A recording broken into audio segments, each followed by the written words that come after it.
Hi and welcome to Magic TV. So, actually this is my first video. So, pag-usapan natin ngayon yung mainit-init pa yung tungkol sa 20% tax sa savings.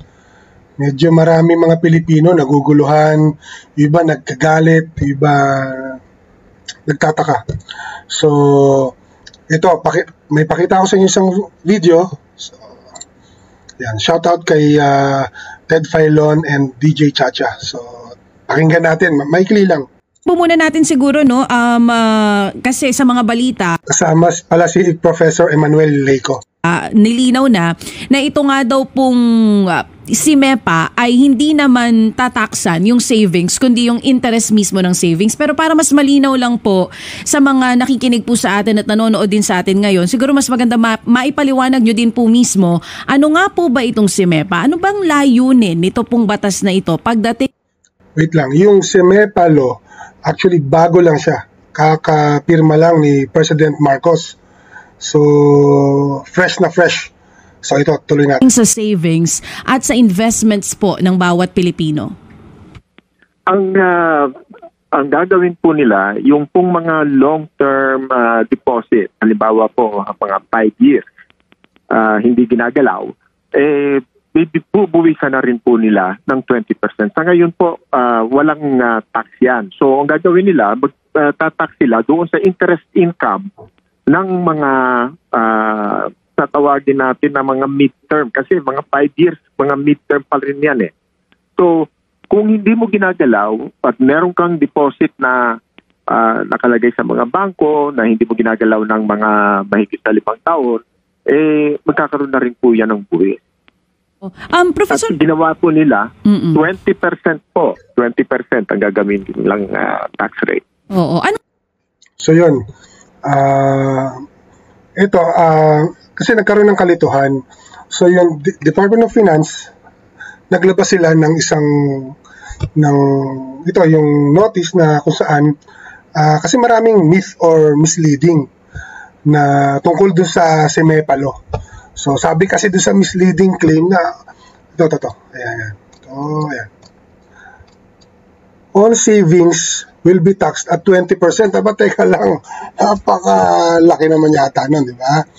So, nililinaw ng Department of Finance na only the interest income is taxed, not your principal or savings amount. Okay? So, hindi yung pera mo mismo. Okay? So, this was already the case for 99.6% of deposits. So, ano ang nagbago? So, yung mga long-term deposits daw, kasi wala silang tax, hindi sila natatax. So, ngayon, meron na. Or meron man tax, mababa lang. So, ito yung myth na sinasabi nila about the MEPA law. So, sabi rito, savings are taxed 20%. Okay? Hindi naman ganun. Ang kinlarify na ng DOF na only interest income, hindi yung principal. Okay? Bagong tax daw. New tax on deposits. So, actually, hindi din, sabi ng DOF. So, standardized across all maturities. Yun yung gagawin. So, Pag-ibig and SSS will be taxed. Hindi pa rin, hindi din. Hindi din gagawin. So, eto ngayon, wait. Ayan. So, saan ba nagsimula yung confusion? So, people who had long-term deposits, 5 years pataas, na nakapark lang sa bangko, naka-deposit, naka-time, were previously exempted sa mga tax. So, now they're included in the uniform 20% rate. Okay? So, eto yan. Papaliwanag natin mabuti. Before kasi, yung pag time deposit ka, less than 3 years, before si MEPA, 20%. Ngayon, 20% pa rin, hindi nagbago. Ang talaga nagbago, ito, yung mga humahaba, yung taon. 3 to less than 4 years, 12% dati, ngayon, 20% na. Dati yung 4 to less than 5 years, 5% lang, 20% na ngayon. So, dahil sa si MEPA, no? So, yung 5 years or more Dati, exempted sila sa tax. Ngayon, 20% na. Okay? So, kung makikita natin, hindi naman talaga siya parang malaking bagay sa tingin natin. Pero, kung isipin natin, sino ba talaga ang makikinabang dito? Or ito ba ay isang perwisyo o pasanin ng mamamayan? Sino ba talaga ang mas tatamaan nito? So, mayayaman ba or yung middle class?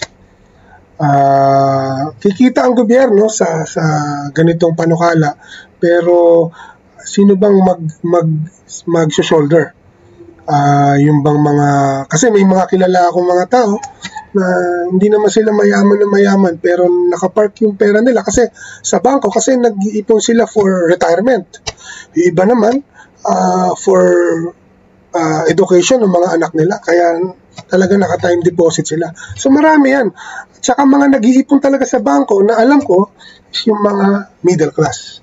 So kasi yung mga mayayaman, isipin natin yung ibang, actually yung mga karamihan na mayayaman, hindi naman nagpa-park ng pera talaga na malaki sa bangko, di ba? Nag-i-invest yan. Nag-i-invest sila. So kayo, sa tingin nyo, ito ba malaking tulong sa Pilipinas o isa na namang panibagong pasanin ng mga Pilipino? Sige, sa susunod ulit,